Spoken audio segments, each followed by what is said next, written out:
Can you hear that? Yes. Hello, welcome to another episode of Seeking Mount Parnassus. That was a little sound I made with my mouth. You're really good at that. I cannot make that sound for some reason. Katana cannot make that sound. Can you? I challenge you to make that sound. Oh my God. I can't do it. I did it one time. Yeah, it's difficult. It's hard. It's hard. Um, this is Seeking Mount Parnassus. That is the name of our podcast. If you're listening to this, thank you. What an excellent person you are. I'm so happy to see you, to be a part of your life, wherever you're at. Maybe you're laying down, maybe you're standing up, maybe you're running really fast, or maybe slow.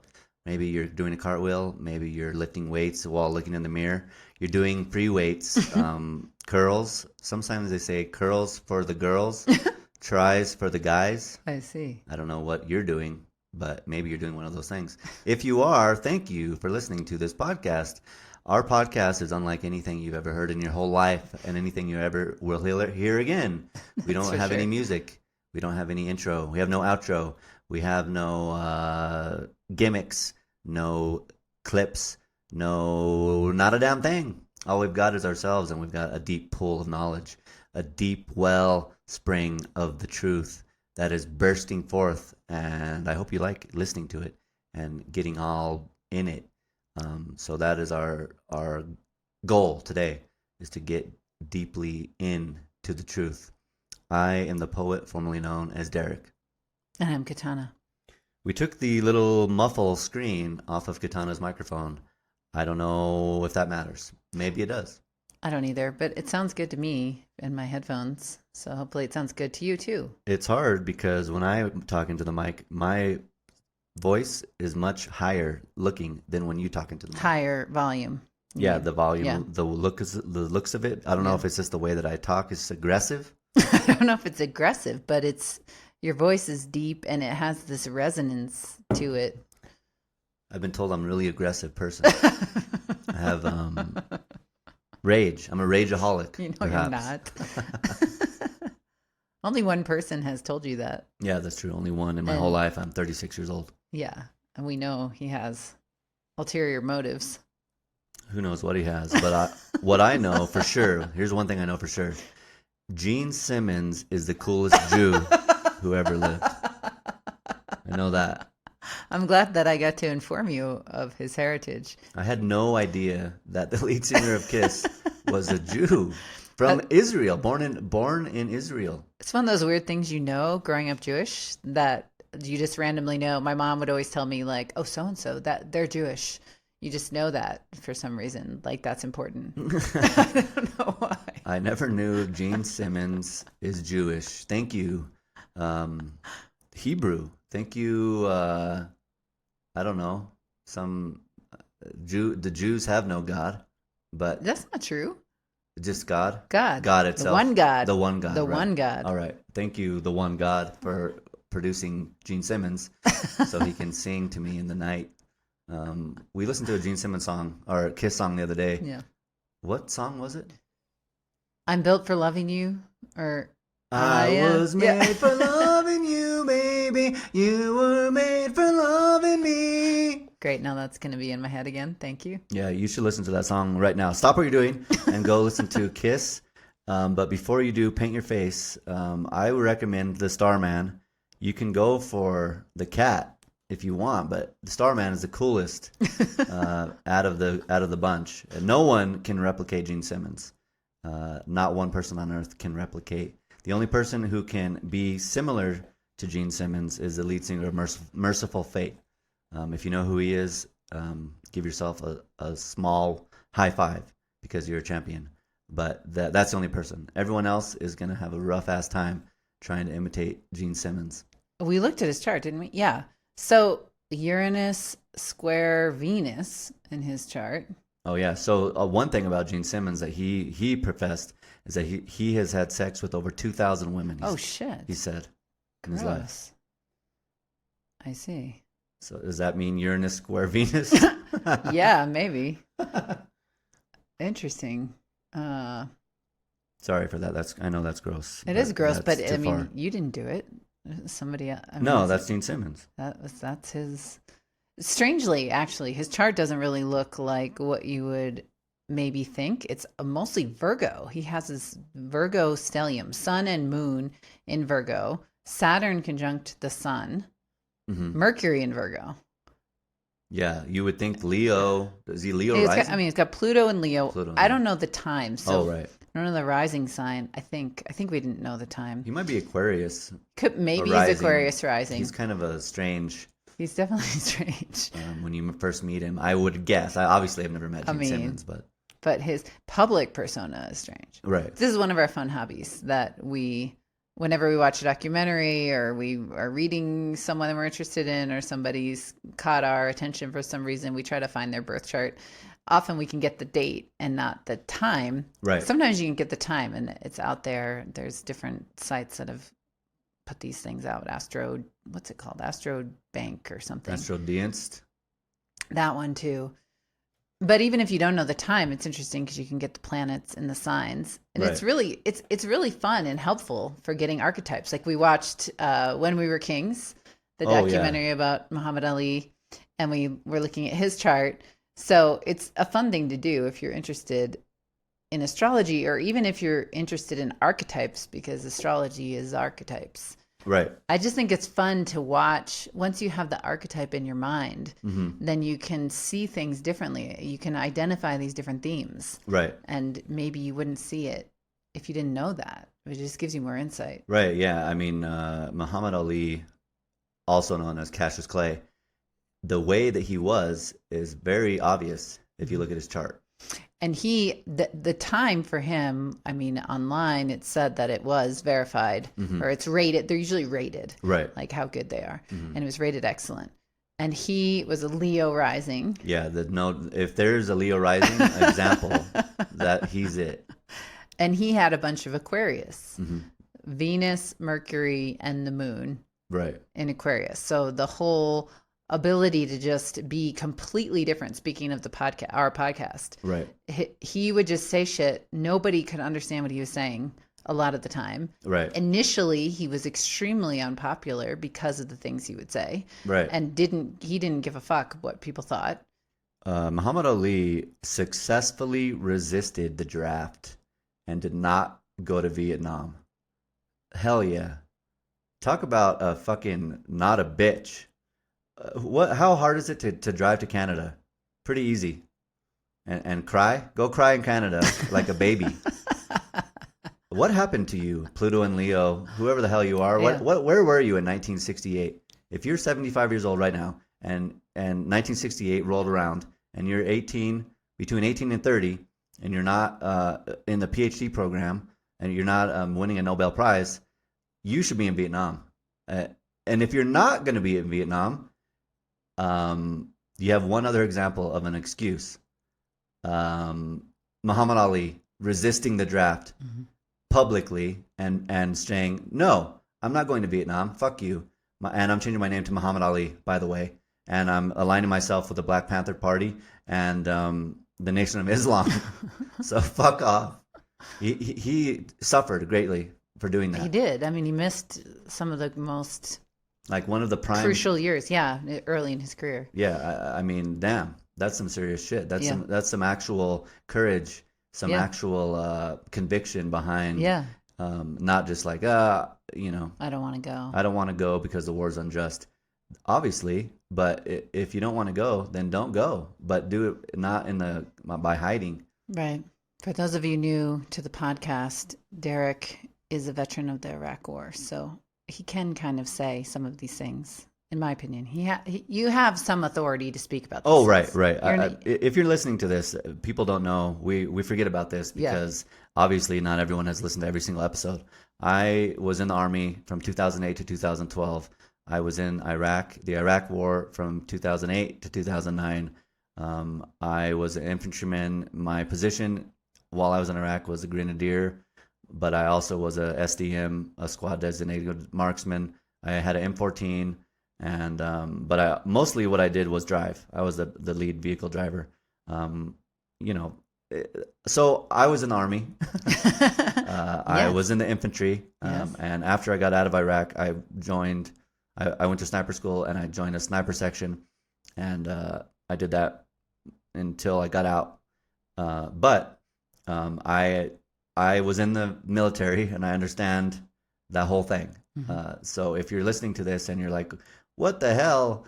He's criticizing draft dodgers."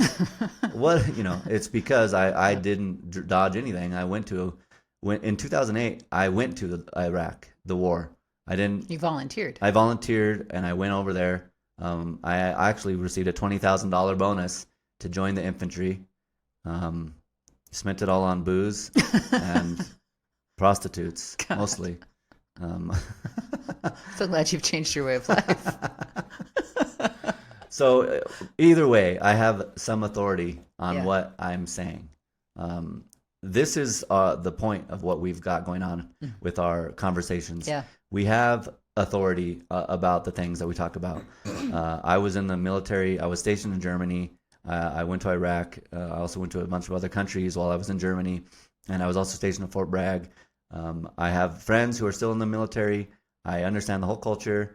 I understand that it's an authority that is underrepresented in the society at large. I think some statistic is that less than 1% of the U.S. population has served in the military. Oh my God, really? Yeah, less than 1%.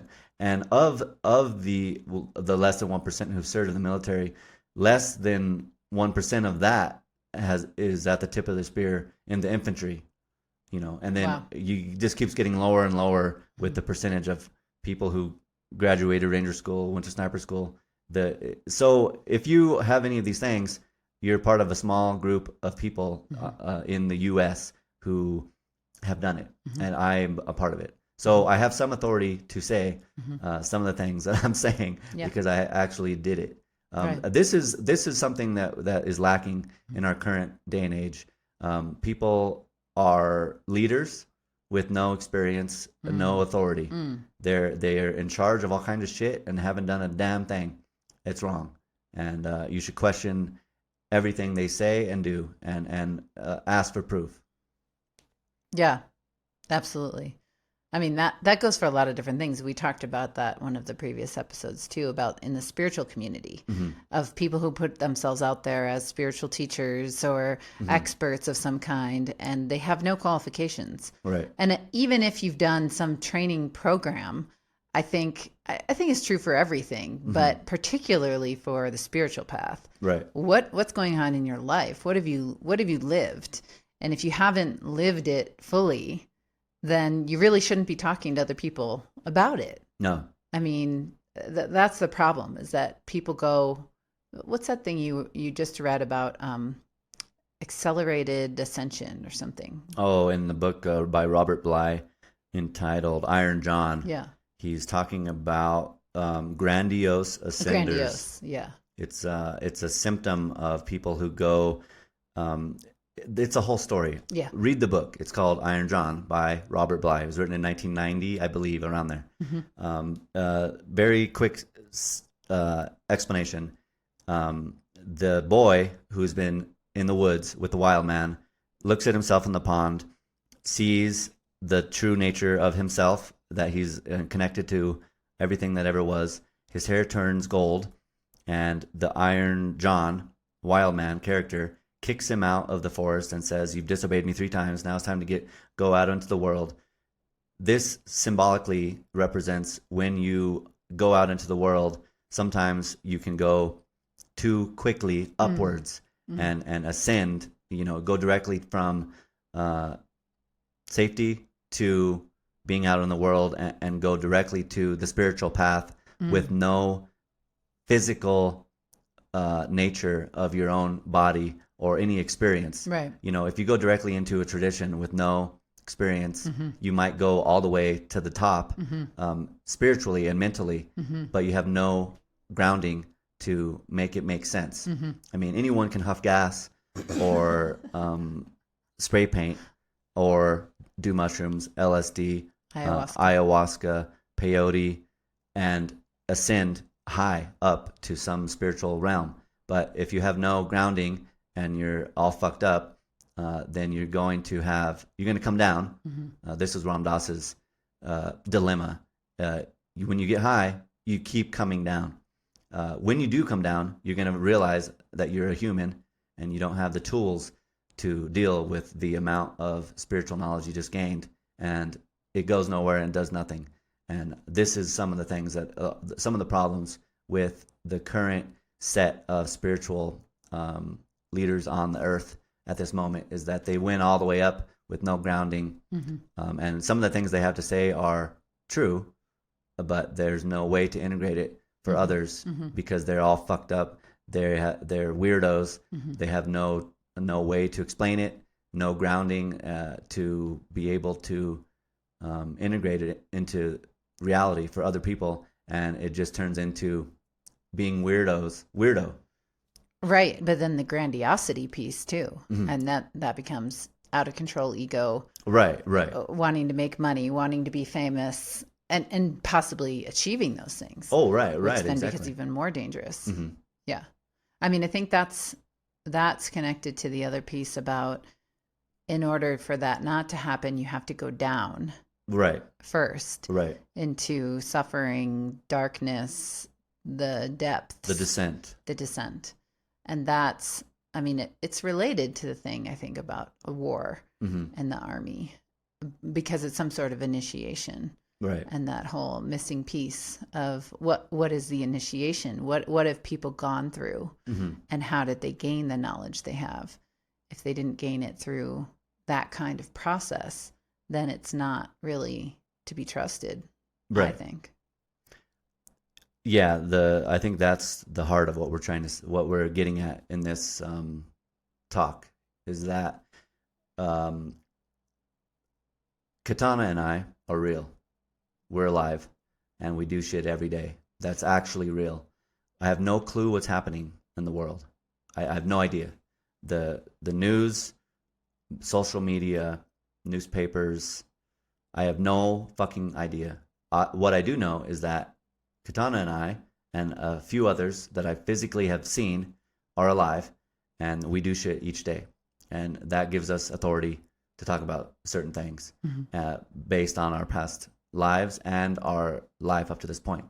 But, each day we take care of horses. We're in this life. We have this life that we're living. We're in New Mexico on a horse ranch, and our daily life is 7 o'clock, we take care of horses. 4 o'clock, we take care of horses. We do this every single day, except for Friday. This is the truth. This is the reality of what we're doing and how we're alive on the earth. We're not lying. We're not living in some fake world. Our overalls are necessary so that we don't get dirty. Our cowboy hats are vital so the sun doesn't burn our eyes when we're picking up poop with a poop fork. Our elbows are hurting because of the chronic movement of the hay nets and the poop fork. This is the truth, and this is the reality, and this is what is lacking in the main stream of the world. Actual real shit each day that matters, that is not just a show for others to do little thumbs up and likes and hearts and fucking praying hands and shit.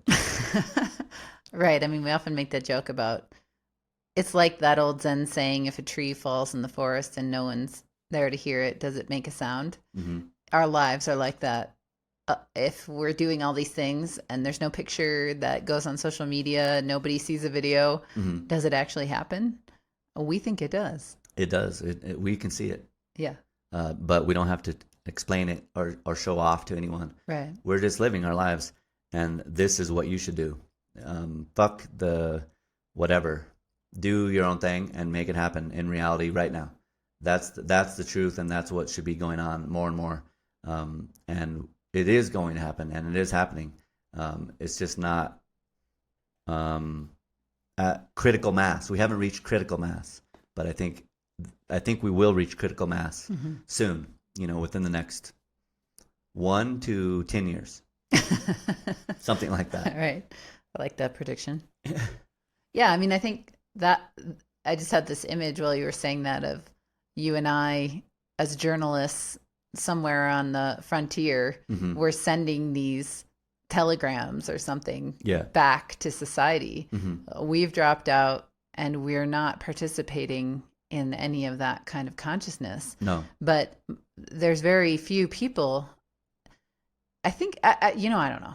Maybe there's more people than we know, but they're just not visible because they aren't putting out a podcast or writing a book or, Right. Somehow trying to share the perspective. Right. I think it's because if you decide to do a podcast, most people will then try to get on social media. How else are you going to get it out there?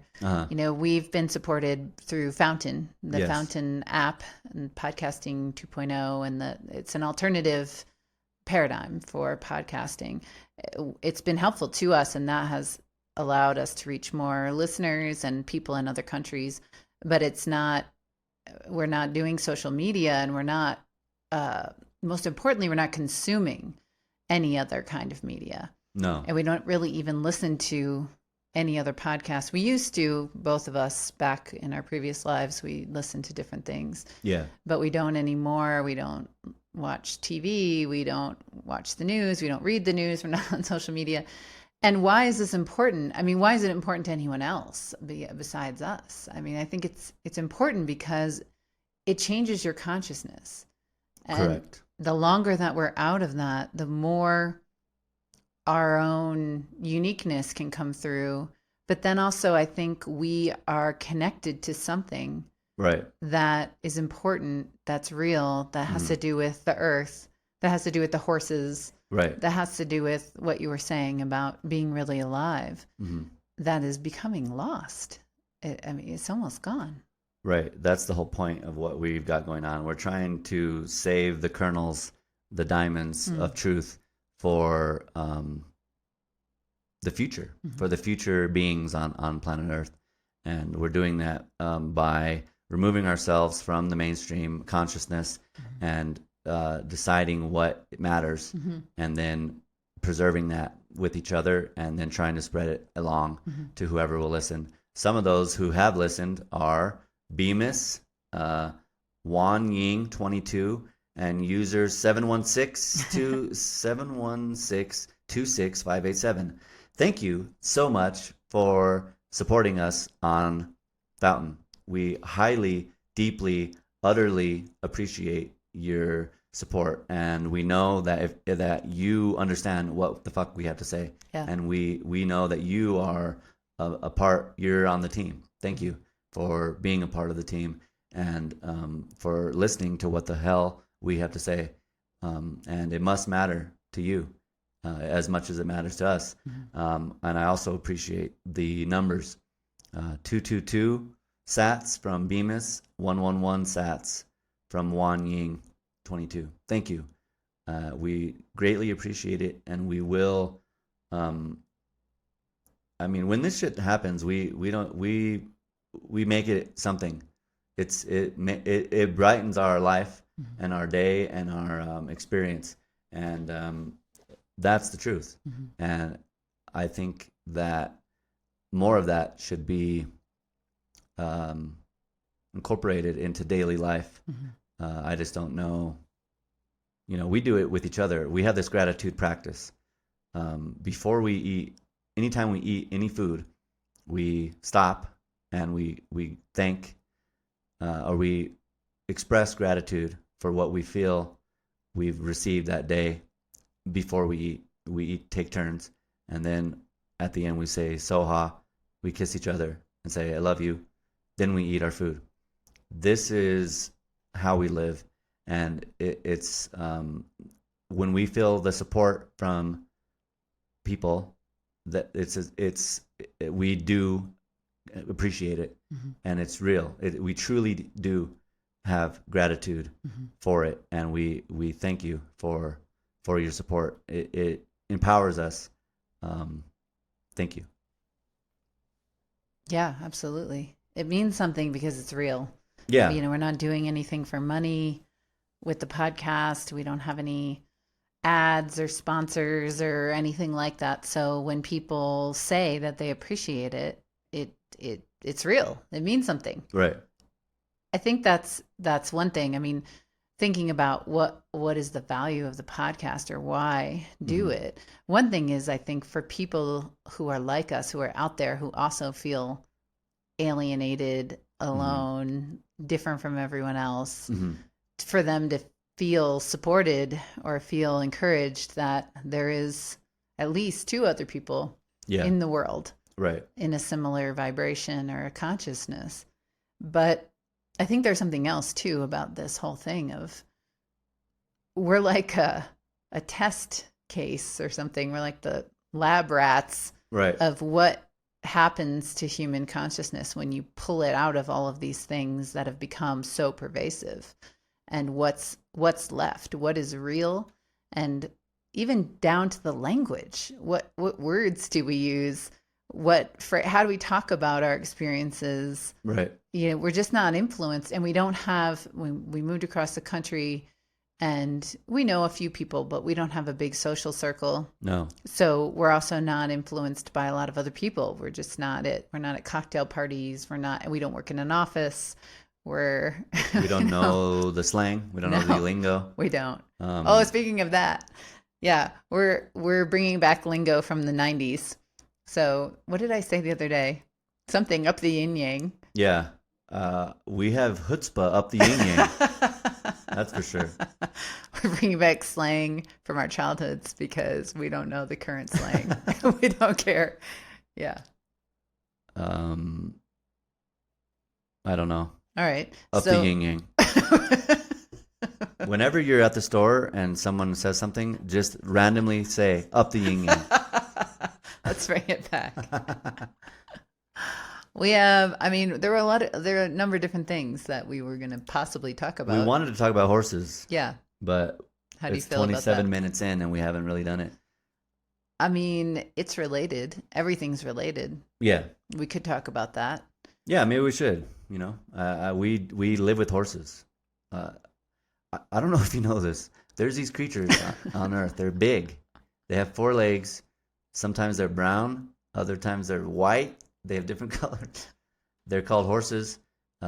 We are living with them all the time. That's what we do. Mhm. We live on this ranch, and we take care of 3 horses, and then we got 2 that we take care of that are ours, Mhm. and then we that's our thing that we do. Mhm. So that's part of our life, and there's a whole community. There's a horse community. Believe it or not, there's a horse world out there that you have no clue about. I didn't know anything about the horse world. I didn't know it was a thing until December of 2022.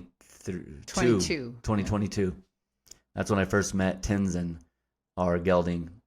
That was my first experience to a horse, and it's completely changed my whole life.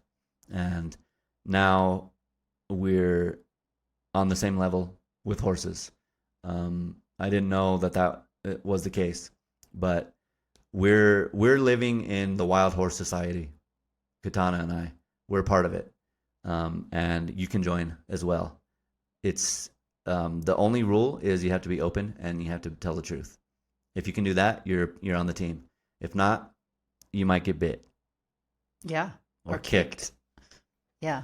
But our life involves horses, and we're on the cutting edge as well with horses and how to live with horses, and we're trying to figure out a way to bridge the gap that exists in the world culture with horses and how they're alive on Earth. Mhm. And we've got some works in the progress of how to do that, and it matters. And I think that if you're listening to this, there's an opportunity for you to get involved with horses as well that you didn't know would be cool. If you believe that there's life before birth and life after death, then horses are for you. If you believe in the truth, the horses are for you. If you believe in freedom, the horses are for you. The only other excellent representation of freedom that I know of are eagles. And eagles do their own thing because they kind of fly.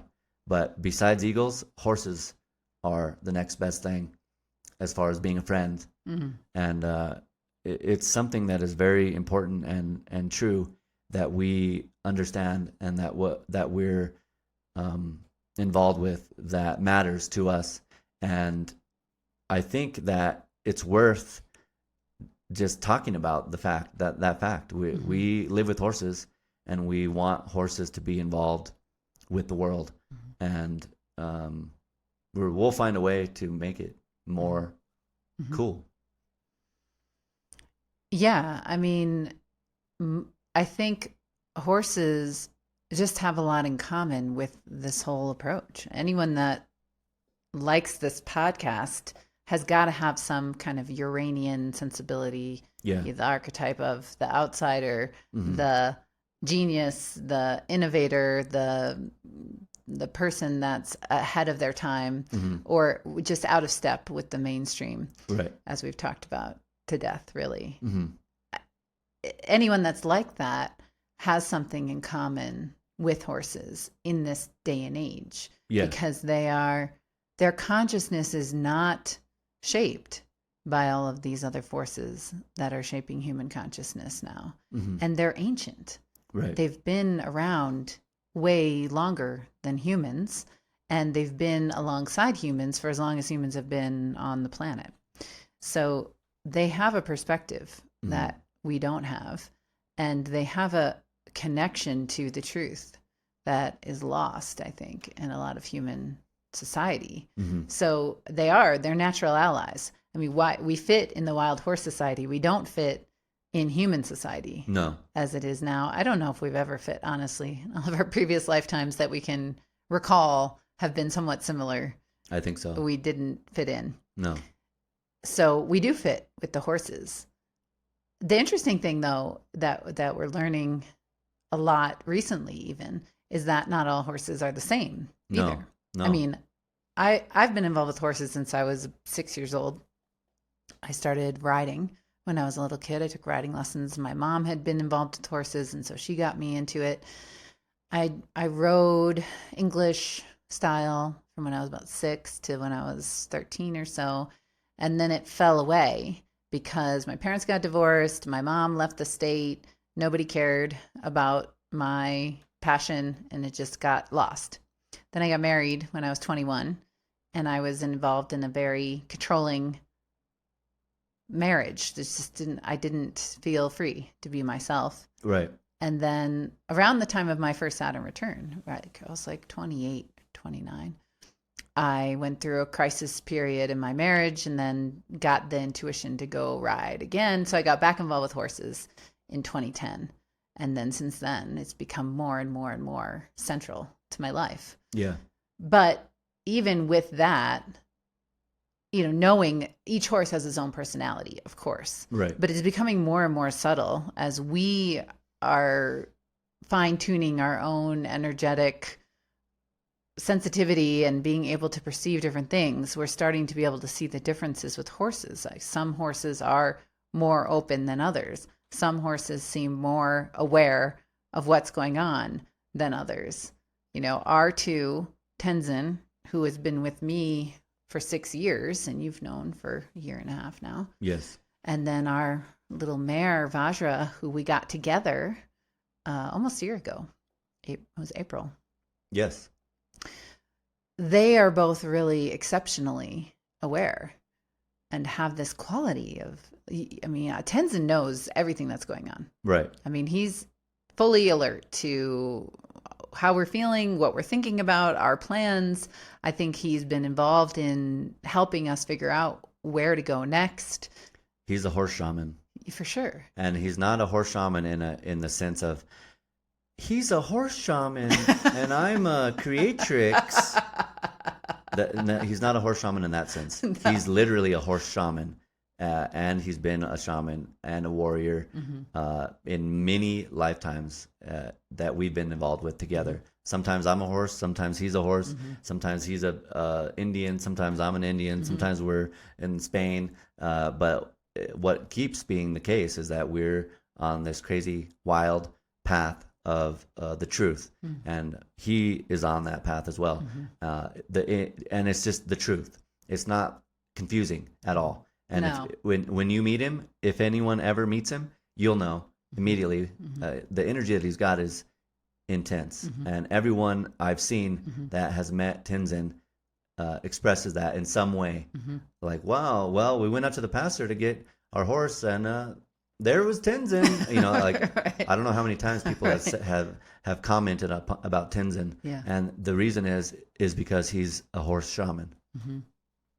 Yeah, and it's really interesting because he went through a parallel awakening to mine, and we did this process together. But then I think it didn't fully all come together until you came into the picture because of his karma with you. And when I first met him, he was 5 years old and had come off the track. He was bred to be a racehorse. Both our horses are thoroughbreds. They were racehorses. Right. And he didn't do very good at racing, just not competitive, didn't care. And when horses don't make it in racing, then the race industry just basically kind of just throws them away. Like, oh, well, done with you. You're not going to win. That's it. You know? So luckily there's been a huge movement of people adopting these horses because they're amazing horses and they've been extremely well bred and taken care of, and they're incredible athletes. They're really smart. So then they're finding second homes, thankfully. But he had come off the track, was just kind of like shut down, really docile, and was getting bullied a lot, and just didn't, I don't know, he wasn't anywhere near expressing his full power or his full authenticity.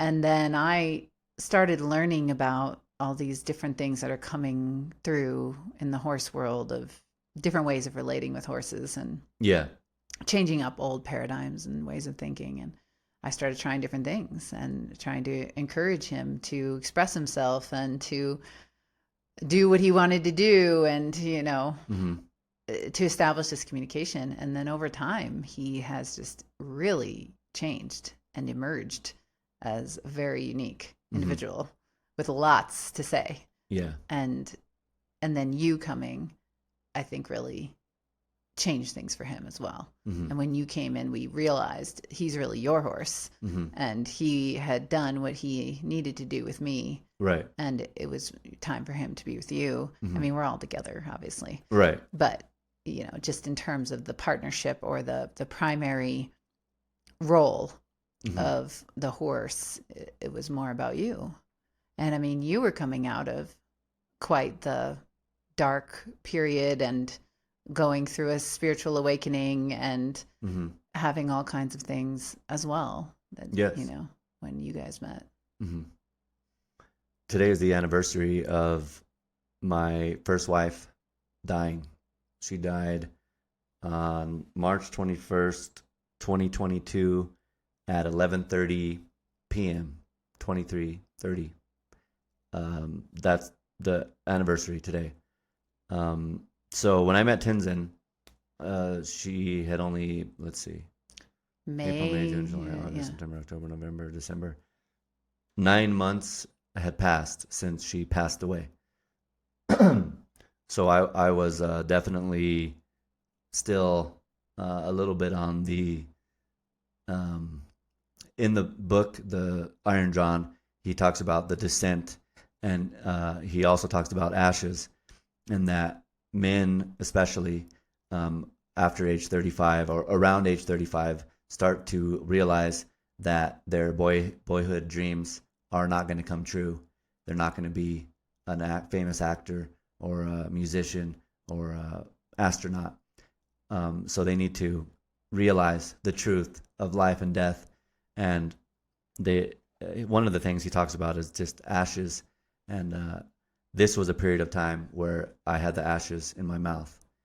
And he talks about the symbolism of ashes and how in ancient cultures, ashes used to be rubbed all over the body of the initiated by the initiators to symbolize death, so that you can realize that you are going to die, and that in order to to become a man, to become mature, you need to, you have to die. Actually, your ego has to die, and in that process, you, it's dark. It's a dark period, and but in order to be reborn out of the ashes, you have to die. And I was in this period at that time, no doubt, as it was. Katana was entering the death throes at that moment. I don't know how I don't know how we survived, really. I don't know what we've done or how, but we're still alive. But when we met each other, I had only been had only been 9 months, and Katana was still only beginning to end her 20-year marriage. So when the things that we say are coming from the truth, and they're coming from a deep well of ashes, and it's to say that when I met Tenzin, this all clicked for me. I didn't have any connection to horses before that, and I didn't really have any connection to animals before that. I felt dead inside mostly, and when I first met Tenzin, there was something changed inside my body, physically in my body, that I didn't know was there, and it was powerful, and it continues to be powerful. And each morning when I go out to see Tenzin, he understands the truth, and it's very liberating, actually, to just be in the truth with another being, and it's necessary, I think, to progress on the path, but it's difficult and painful. Yeah, I'm glad I wasn't sure whether I should say it or you would. I just wanted to let you decide if you wanted to talk about it, but it's quite the story, and what you went through, because it wasn't just darkness and descent, I mean, you had this massive spiritual awakening, transformation that started. And then for a period of time there, I thought you were going to say from the book about the, it's like the pink cloud thing, right?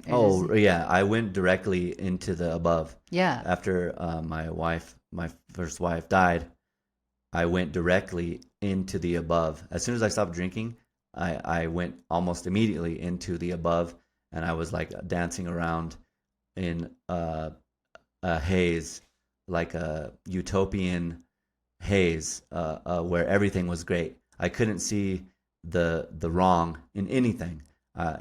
People took advantage of me like mad, and I couldn't tell that they were manipulating me, and it was because I was living in a fantasy world.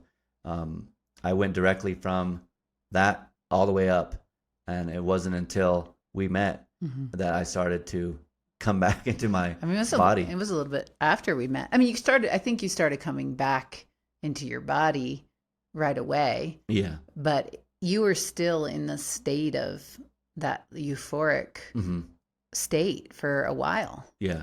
After we got together. But I think Tenzin was also helpful. Yeah. Because they're so grounded, horses. They're literally grounded. Literally, I mean, they live on the earth, and if they're living the way that they should be living naturally, they're living outside all the time, moving around, in tune with the earth. So there's no possibility for them to become disconnected from that. They also have access to the spiritual realm. I think easy access. Yeah. Because they're so open and their energy flows so freely. But most of them, we've obviously encountered some that have just as many difficulties as humans, except maybe slightly less because there's no money and there's no words involved. And there's not as much thinking. Right. Yeah. That's true. But yeah, I mean, I think meeting Tenzin then helped you to, it was like he was carrying you back realm. But I was going to say, maybe, why did you stop drinking? I think it's an interesting story of just how did that happen? Because it's not the traditional way. It wasn't like someone did an intervention on you and then you went to a treatment program and then you went to AA and then but you did stop drinking completely. Mm-hmm. It was like completely not a thing ever again No. after a really long time of it being quite a thing. Yeah. I don't know. Is there anything you want to say about why, like the story of how that happened or what it was like? Well, I had been drinking consistently since I was 13. Damn. I started drinking to the point of blackout. I blacked out the first time I ever drank. And I consistently drank to the point of blackout almost every single time I drank, starting at age 13. And I didn't stop drinking until age 35. So however long that is. 22 years. Yeah. So I knew for sure the last 5 to 7 years of drinking that I knew for a fact that I was going down a slippery slope. I knew that. Before that, I was kind of like not fully aware of it. I was just kind of going with the flow of life. Everyone I knew was a drinker and smoked cigarettes, and I felt like it was just a way of life. Especially when I was in the Army, it's completely acceptable to be an alcoholic and to get fucked up. There's nothing wrong with it, and no one cares. It's enabled. Mm-hmm. It's perfectly acceptable to be a drunk in the infantry. Most people are. So when I got out of the Army, I kept drinking. And I noticed that when I got married to my first wife, who ended up dying, that alcohol became my new friend, which it wasn't before.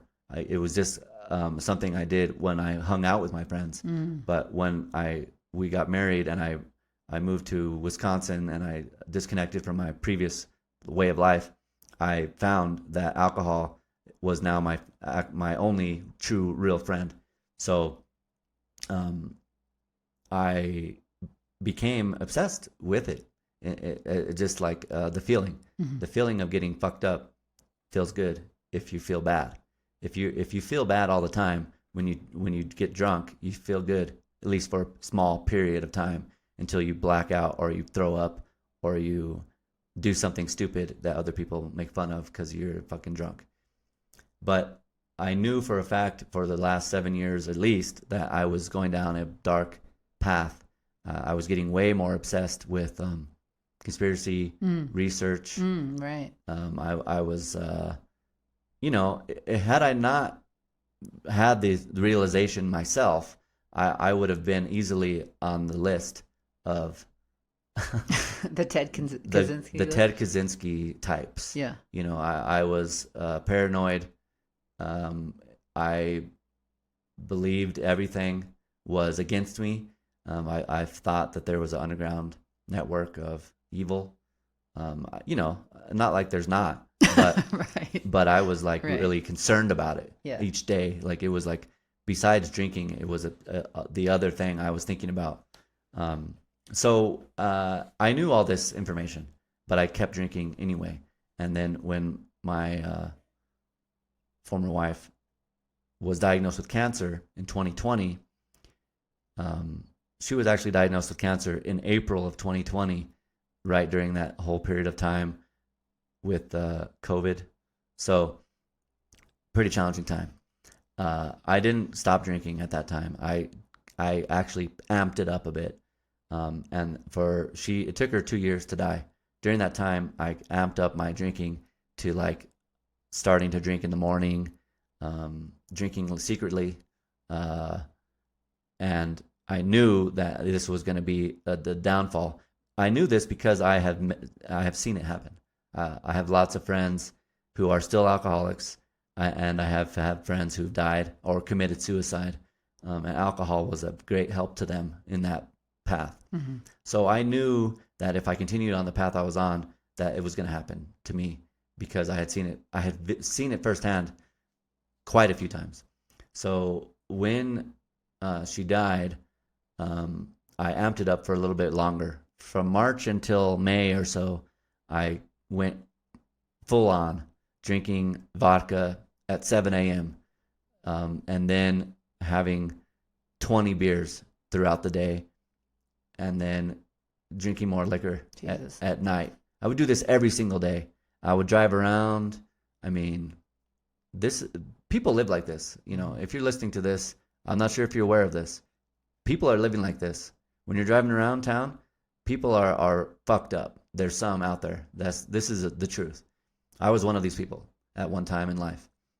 So after she died, I was going down a slippery, super slippery slope, and I realized that I was going to commit suicide, get in a car wreck, or kill someone else, or just go fully off the rails and commit some sort of heinous act through delusional drunk thinking. So I just decided I didn't want to do that. I didn't want to do that. I wanted to live, and I had children to take care of, and I felt that it was wrong to do that. So I stopped. I just stopped. I was driving home drunk from a casino, and I knew that it was wrong. I shouldn't be doing this anymore. I had done the shit out of it. I mean, I really gave it a hell of a shot. I tried it out. And I didn't try it out 7 times. I tried it out over 1,000, 2,000, at least 3,000 times. Yeah. I don't know. I don't know how many times I've thrown up from drinking. A lot.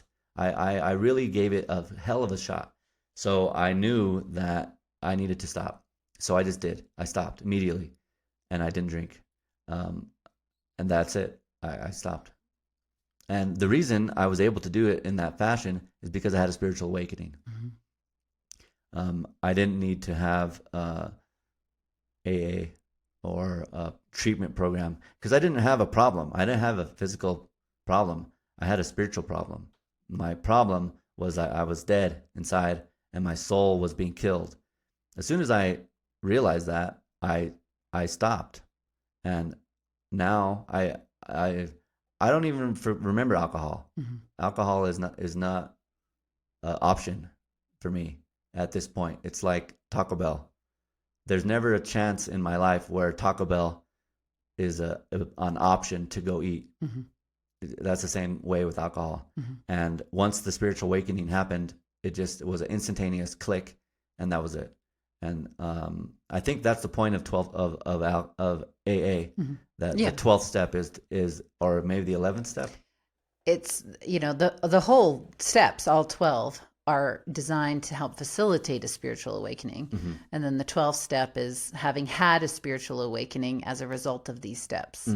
We tried to carry the message to other alcoholics and to practice these principles in all our affairs. I was not in AA, but I was around it for a long time. Yeah, so I skipped. I didn't need to do that because I had a spiritual awakening. Right. It just that.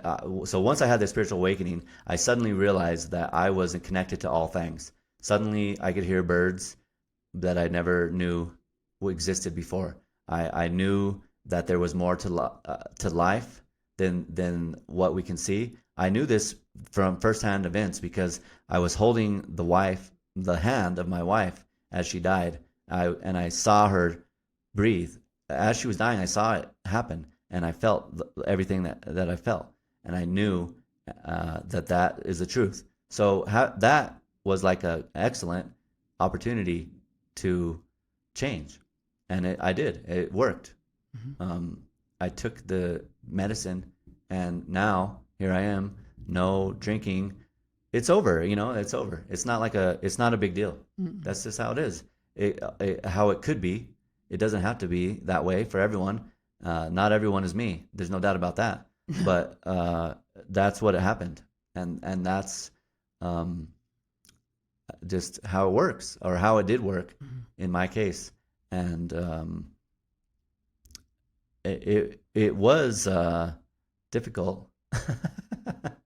I mean, the thing about what I'm saying is that I know what the fuck I'm talking about. I used to get all fucked up. I mean, I was good at it as well. So here, in my astrological birth chart, I have Aries Sun, North Node in Aries, and Jupiter in Aries. So I can do things physically. I'm good at doing things physically. I could drink a lot. Mm-hmm. I could drink more than others and still function. I could I was really good at beer bongs. I could do shots. I could I could smoke crystal meth or angel dust and drink and smoke weed and do all these things and also skateboard. So it was easy for me, which is not good for someone who has also darkness inside them. Mm. So I don't know. I'm not sure why I went into that, but it is a factor that some people aren't good at drinking. I'm one of those people. Right. Yeah. I never could do it. Yeah, that's excellent. Yeah. I was good at it. Yeah. So it was a natural fit for me. Yeah. Mixed with my darkness and my way of life, it was a perfect fit. But having had a spiritual awakening, a real one, it just went away, and now it's over. Mm-hmm. I don't have to avoid alcohol. I can drink kombucha. Mm-hmm. I mean, alcohol has no effect. There's nothing. I have no need for it. Just like I have no need for like carpet cleaner. I mean, I'm not trying to avoid drinking carpet cleaner. I don't have to like hide the carpet cleaner. No. It's just not something that is in my consciousness. Yeah. It no longer exists Right. in my consciousness Right. as a problem or a thing that matters. So it's gone. It's over. It went away. I think that's part of the whole death and rebirth process. That when you actually complete that process, suddenly the things that were there are not there Right. anymore. Mm-hmm. We have the emotional resonance. We have emotions left over from our previous experiences, but that's pretty much it. I mean, we don't really have, our memories are not even that clear anymore. No. It's almost like we remember the facts or the outline of the story. We can kind of objectively, like you just told, you can remember all those things. Yeah. But then the actual feeling of what it felt like to be in that state is not something we can access anymore. Mm-mm. It's interesting. I mean, it's like a full death. Mm-hmm. Yeah, definitely. And rebirth that happened for both of us kind of through different kinds of circumstances, but around the same time. And then I think it really completed the process when we got together, and then the horses, right, helping, and they're always helping. But thank you for sharing the story. I think it's really inspiring because it's true, and I can attest to the fact that you're a completely I can't even identify those things with you. Like the things you've told me about your previous life are so different than how you are now, and really how your true nature always was. Right. That I almost can't even, but like I believe it because there's evidence, but it's like that's another person. I don't know who that was, but that's not you. It's nothing like you in any way. No. If you're listening to this and you've known me in the previous life, I don't know who that was. Right. I don't know who you met. He's crazy. I was there in a way. I was in a dungeon locked away somewhere, kind of observing the demonstration of a madman from inside. But I wasn't there in my current form. So, if you have known me in the past and you're confused about my new way of life, or maybe you have no contact with me anymore, which is most likely the case. That's the reason. Yeah. It just doesn't work. Right. I'm a different person. It's because that is how it works. It just doesn't happen that often. Yeah. So it's difficult to explain or have an examples in reality. You Yeah. know, you hear the stories of this theoretically happening, Yeah. but I've never really met that many people in reality that it has happened to. Mm-mm. I've only heard of it, you know. Yeah. Yeah, I haven't either. I think the only stories that I've really even heard of are about different spiritual teachers or people on the path Hmm. whose lives completely change. But I don't think I've met anyone personally who have had this kind of total transformation Hmm. where their personality is really not even the same anymore. No. And your physical appearance has changed. Hmm. I'm sure just even the voice has Hmm. changed. Yeah. It's dramatic. Hmm. I think when you were talking too, I was thinking about AA and the steps, and I think Bill W. He had a spiritual awakening himself, and then he wanted to try to help other people, Right. and so he was trying to come up with a way Hmm. to facilitate Hmm. a spiritual awakening. Hmm.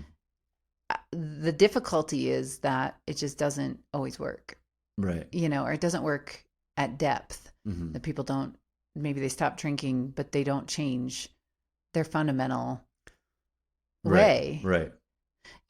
and so I don't know, is there anything that can be said to other people about how this happens and how to do it? I don't know. I mean, there's certainly some things you can work on, or I don't even know if that's the right word, try to cultivate or try to be aware of, so that if an opportunity comes along, you're ready. Because that's also true. That happened for you. It also happened for me in a different way, but we were also ready Right. because of the previous suffering, but also because of past lives of spiritual path and doing all of this work, Hmm. and this lifetime of philosophy, spiritual studies. Your conspiracy research, I think, while it went dark, Hmm. it was motivated by a good thing. Oh yeah. An ability to question everything, Hmm. an ability to see through things, to not take what other people say as true, to be true without you testing it yourself. Those are all qualities that I think were helpful, so that then you can question yourself in the same manner Hmm. of like, is this way of living the right way? Oh yeah. I never thought of that. That's excellent. That's an excellent point. Thank you. I've never thought of that till right now. Hmm.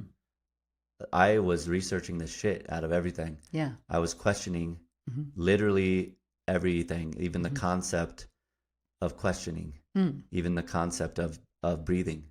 I questioned that. Is it really necessary? I don't know. I'm not sure. I don't think it is, by the way. Yeah. But that was extremely helpful because I was able to question myself. Mm-hmm. I could look in the mirror. I would often look in the mirror, especially when I was drunk or if I was on shrooms or some sort of other hallucinogen. Mm-hmm. I would often look in the mirror and see, like, oh damn, this is fucked up. What is wrong with you? You are really fucking up right now. I can't believe you've done this again. I remember thinking every time I would throw up in the toilet, I would look down and I would think, I wonder how many more times. How many more times is this going to be like this? How many more times? I remember thinking it at least 50 times that I can think of off the top of my head. Every time looking down and being like, is this the last time? Mm. And it never was until it was. Right.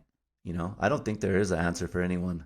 Mm-hmm. If you're fucked up right now, that's your way of life and that's you. Mm-hmm. If you're drinking in the morning and the night, if you're getting high out of your mind every single day, then that's just the truth for you. Mm-hmm. And you might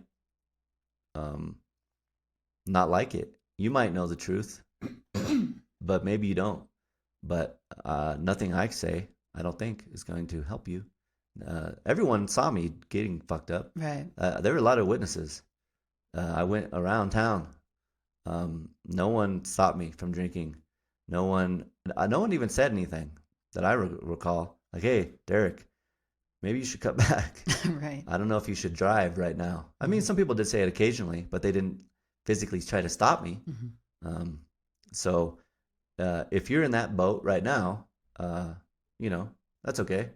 I've been in that boat as well. I've been actually driving that boat. I've been in the bow of that boat. I've been an oarsman on that boat. Me and Queequeg uh, traveling in that boat, all fucked up, tattoos on the face, uh, former cannibals. uh, so I understand, and it's okay, Mhm. and you're gonna make it, or not, and that's okay too. But you don't have to feel bad about it because the time is gonna come, uh, one way or another.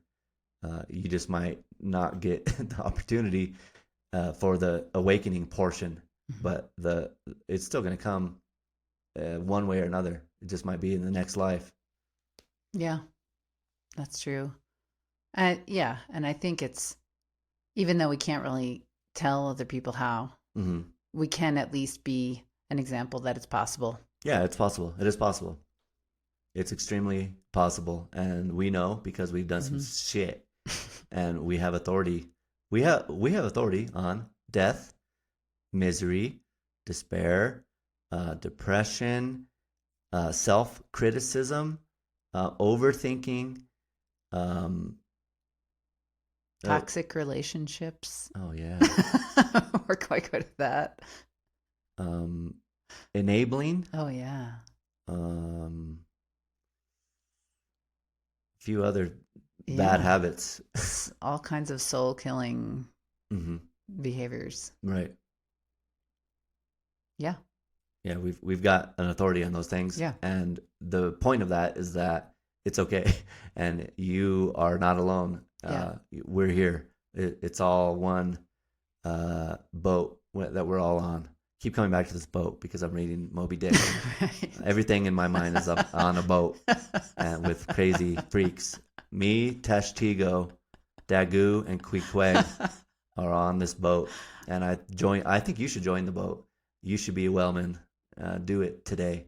Find your local whaleman and join up if you can. Hell yeah.